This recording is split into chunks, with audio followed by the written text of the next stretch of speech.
En 1995 fue aprobada la Ley de Prevención de Riesgos Laborales, en cuya exposición de motivos se dice que de la presencia de España en la Unión Europea se derivaba la necesidad de armonizar nuestra política con la política comunitaria en esta materia.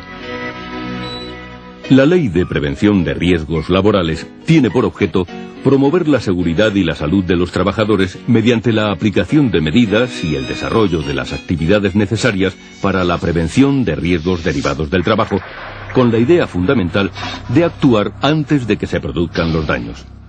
Y dicta unas medidas que el empresario deberá aplicar con arreglo a los siguientes principios generales. 1. Evitar los riesgos. 2. Evaluar los inevitables. 3. Combatirlos en su origen. 4. Adaptar el trabajo a la persona. 5. Tener en cuenta la evolución de la técnica. 6. Sustituir lo peligroso. 7. Planificar la actividad preventiva para un periodo determinado, estableciendo fases y prioridades de su desarrollo en función de la magnitud de los riesgos y el número de trabajadores expuestos a ellos. 8. Adoptar medidas que antepongan la protección colectiva a la individual. Y 9. Dar las debidas instrucciones a los trabajadores.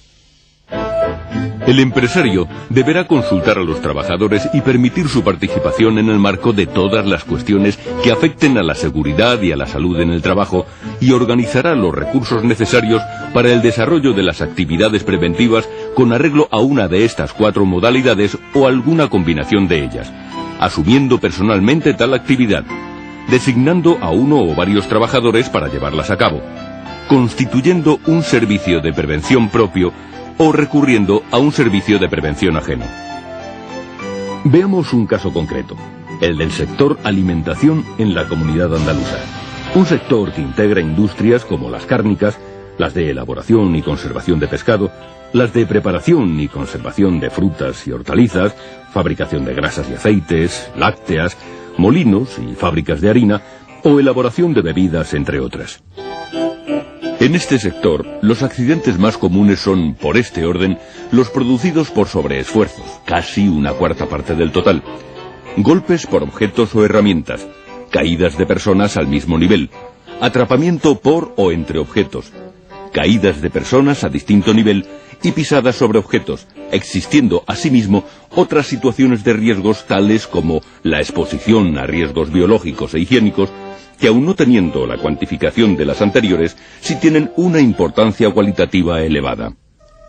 Pero veamos con detalle algunos de estos factores de riesgos y con qué condiciones mínimas de seguridad evitarlos, agrupándolos en 5 grandes apartados. A. Riesgos derivados de la manipulación manual de cargas. B. Riesgos de caídas al mismo o distinto nivel. C. Riesgos derivados de los equipos de trabajo. D. Riesgos de exposición a contactos eléctricos. Y E. Riesgos derivados de la exposición al ruido. A. Riesgos derivados de la manipulación manual de cargas. En este apartado, los factores de riesgos más comunes son 4. 1. Una carga demasiado pesada, o demasiado grande, o difícil de sujetar. 2. Un esfuerzo físico demasiado grande o realizado cuando el cuerpo está en posición inestable. 3. Un esfuerzo físico demasiado frecuente o prolongado en el que intervenga en particular la columna vertebral. Y 4. La falta de aptitud física para realizar la tarea en cuestión.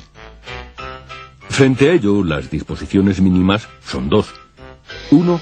Evitar la manipulación manual de cargas. Y 2. Formación e información sobre la forma correcta de manipular las cargas. B. Riesgos de caídas al mismo o distinto nivel. En este apartado, los factores de riesgo más comunes son 4. 1. Suelos y pavimentos de rampas, escaleras y plataformas resbaladizas o con irregularidades. 2. Falta de orden y limpieza. 3. Aberturas en suelos o lados abiertos de escaleras, rampas, plataformas y muelles. Y 4. escaleras de mano defectuosas o en mal estado. Frente a ello, las disposiciones mínimas de seguridad son 6. 1.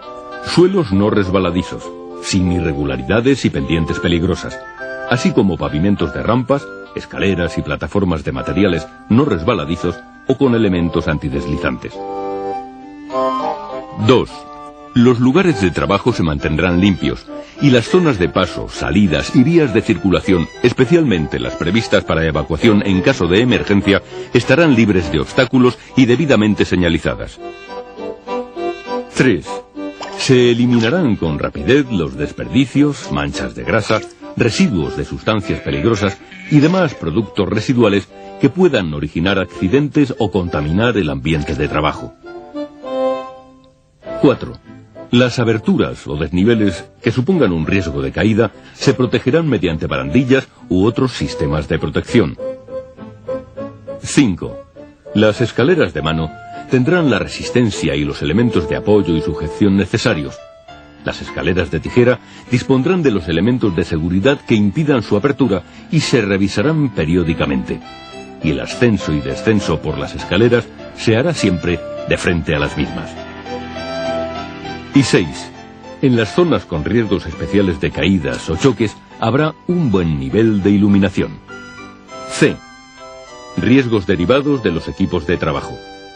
En este apartado, los factores de riesgos más comunes son 3. 1. Golpes, cortes y atrapamientos con los elementos móviles de los equipos. 2. Proyección de elementos de los equipos. Y 3. Proyección del material que se trabaja. Frente a ello, las disposiciones mínimas de seguridad son 7. 1. Solo se utilizarán los equipos provistos del marcado CE y acompañados de la declaración CE de conformidad. 2. Su puesta en marcha solo se podrá efectuar mediante una acción voluntaria sobre el órgano de accionamiento. 3.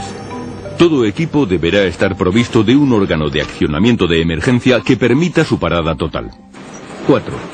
Los equipos con riesgo de proyección estarán provistos de resguardos adecuados. 5. Los elementos móviles de un equipo que entrañen riesgos de accidentes por contacto mecánico deberán ir equipados con resguardos o dispositivos que impidan el acceso a la zona peligrosa. 6. Las operaciones de mantenimiento, ajuste, desbloqueo, revisión o reparación de los equipos se realizarán tras haber parado y desconectado el equipo y haber tomado las medidas necesarias para evitar su puesta en marcha o conexión accidental. Y 7. Las herramientas manuales deberán ser de características y tamaños adecuados a la operación a realizar. D. Riesgos de exposición a contactos eléctricos. En este apartado, los factores de riesgos más comunes son 2. 1. Contactos directos. Y 2. Contactos indirectos. Frente a ello, las condiciones mínimas de seguridad guardan relación con lo dispuesto en la normativa específica sobre instalaciones eléctricas, a saber, 4 normas esenciales. 1. Las instalaciones eléctricas no deberán entrañar riesgos de electrocución. 2.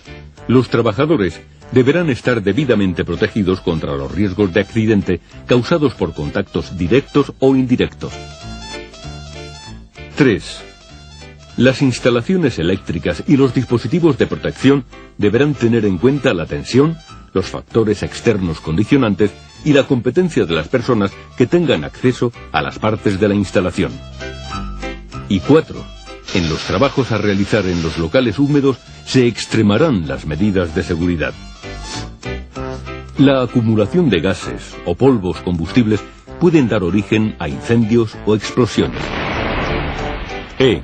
Riesgos derivados de la exposición al ruido. Frente a estos riesgos, las condiciones mínimas de prevención guardan relación con lo dispuesto en la normativa específica.